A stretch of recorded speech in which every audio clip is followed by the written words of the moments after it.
I am utilizing the Bit Integrations plugin to establish a connection between these two platforms. Let's go to Bit Integration Dashboard. Now click Create Integration.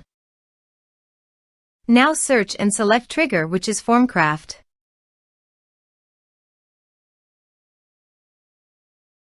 Select a form. Click on Next. Search and select RestrictContent for action. Here give the meaningful integration name as you want. Now click Connect. RestrictContent is successfully connected. Click Next. Select the respective action as you want. Select the respective membership level as you want. Now map the field. There is no user map option, so you must submit the form from the user login. Here is the conditional logic. You can use it if you want.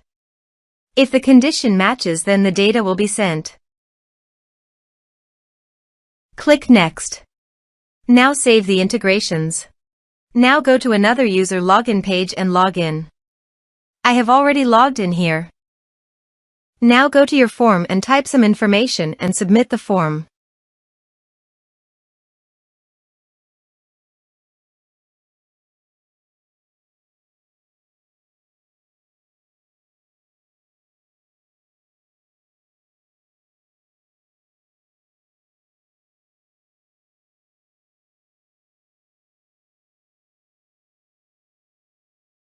Also, go to RestrictContent and check the expiry date is added or not.